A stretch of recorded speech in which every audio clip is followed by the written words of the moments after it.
What's up everyone? Welcome back to Respawn Rejects. I've said it before, I'll say it again, bases are so important when you're playing the Long Dark, when you're trying to last for a long time. Having a good base location can make or break a playthrough. Today I want to talk about my picks for my favorite base locations on every region of the map. I'm only going to be talking about regions from the base game, so I'm not including regions from the Tales from the Far Territory DLC. I haven't actually been able to dive into that DLC as much as I would like to, and so once I'm able to explore it, get more comfortable with it, then I feel like I'll be able to talk about it and dive into it a little bit more. But for now, I'm just going to be talking about the regions in the base game of the Long Dark. Let's get started. Up first, the Trapper's Cabin in the Mystery Lake region. Mystery Lake is very beginner friendly. It has a lot of resources as well as locations to use for shelter and looting. The wildlife in this region is generally more tame than other areas. The hands down best location for a base in Mystery Lake is the Trapper's Cabin. It is located in an area close to natural resources like rabbits, in addition to other shelters which can provide resources. The Trapper's Cabin has a crafting workbench, fireplace, bed, and a decent amount of storage space, making it a solid place to spend some time during a playthrough. Next up is Jackrabbit Island from the Coastal Highway region. Coastal Highway offers an abandoned town and many other abandoned buildings to loot, but it's the house on Jackrabbit Island that I think really stands out as a great base. The house is large with several rooms and lots of storage space to loot as well as to use for your own storage. The house is high up on a hill and predator wildlife tends to leave you alone up there. The hill is close to several fishing huts and there are a lot of rabbits living on the hill that you can catch for food. Overall, this location contains just about everything you need to survive and even thrive, which is kind of uncommon in this game. Up next is the Pleasant Valley Farmhouse in the Pleasant Valley region. Pleasant Valley is primarily made up of farmland and abandoned farm buildings, though there are mountains surrounding the region that can be explored as well.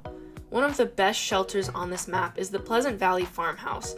The shelter is relatively centrally located and can be easily found by the player. This is a large structure packed with stuff that is very useful for your survival, like a stove, fireplace, beds, and abandoned belongings to loot. This is a base that really lets you forget reality for a bit. It sometimes can feel almost too good to be true depending on what you find and where you're at in your playthrough, and this can be a really solid place to stay. Next up is the Lonely Lighthouse in the Desolation Point region. Desolation Point is another coastal region. The region contains an abandoned lighthouse, abandoned processing plant, and a forge. Desolation Point is also home to a lot of dangerous wildlife that can make exploring the region difficult and kind of risky. Luckily, if you choose the lighthouse as a shelter, much of the concern around the predators can be relatively easily avoided. The lighthouse has a bed, fireplace, and it's not too far from decent hunting areas. Also, just for the aesthetic, being able to stay in a lonely lighthouse, that's honestly pretty legit. Next is the Mountaineer's Cabin, located in the Timberwolf Mountain region. The Mountaineer's Cabin is really one of the only shelters on Timberwolf Mountain, but it's not just the best shelter location on this map by default. This location has a bed, fireplace, and enough protection to keep you safe from the weather on Timberwolf Mountain, as well as the wildlife up there. The cabin is right beside a small lake with cattails, trees, and a fishing hut which can provide food. Timberwolf Mountain can be a pretty unforgiving location to explore and to try to have a long-term stay on, but this shelter definitely makes navigating the region easier.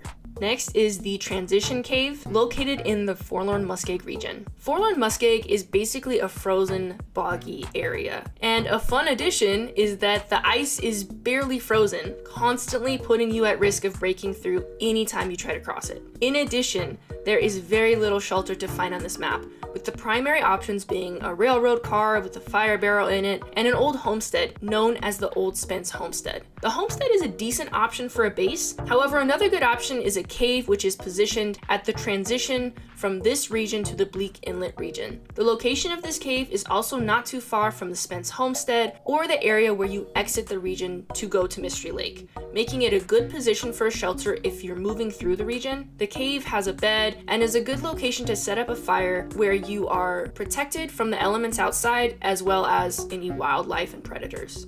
Next is the Maintenance Yard, located in the Broken Railroad region. Despite the relatively small size of the Broken Railroad region, it has a lot of dangerous wildlife. This is likely not a region that you would spend a ton of time on due to the layout of the region. There are a lot of hazards and not enough resources to make the risk worth the reward. Likely the best location for a base in this region is the maintenance yard. The maintenance yard has a ton of potential resources to be gathered, as well as an office that provides a solid shelter. It has a workbench, bed, and fire barrel, as well as lots of space for storage. One thing to know is that it isn't technically indoors, and while it does provide shelter, if you don't have warm clothes, it might not protect you well enough from the elements. Also, that dangerous wildlife that I mentioned in this region, some of the wolves tend to hang out around the maintenance yard that you'll need to watch out for. But otherwise, it's a pretty solid base in a region that does not have a lot of good options. Next is the Paradise Meadows farm located in the Mountain Town region. The region name really says it all. Mountain Town primarily consists of an abandoned town named Milton that has multiple homes, vehicles, and commercial buildings that can provide shelter and supplies. There are other buildings and locations of note in the surrounding area, including a radio tower as well as hunting locations. Mountain Town is another one of the more user-friendly regions. Like I said, there are a lot of decent shelters and locations for bases on this map. My number one pick would be the Paradise Meadows farm, which is located to the west of Milton. This farm is close to a lot of wildlife and provides good shelter with the possibility of finding some decent loot. If you are interested in a base that is more centrally located in the town, the Milton House, which is also known as Grey Mother's House, is also a good option. Really, this is probably the easiest region to find shelter and bases in. You have a lot of options here, so if you plan on staying in this region, you could just move around and stay at all the different places. There's a lot of good choices. Next up are the caves located in the Hushed River Valley region. Say hello to wilderness when you enter Hushed River Valley. There are no man-made shelters here, but there are so many natural resources available. The best place to have a base in this region would be in the ice caves or cliffside caves that you come upon. This is a cold region, so you need to be well equipped with warm clothing and be able to maintain a fire. Despite the challenges you might face in this region due to the lack of man-made shelters and items, the region is a very beautiful, though desolate area and can prove to be a really fun place to explore and challenge yourself to survive in.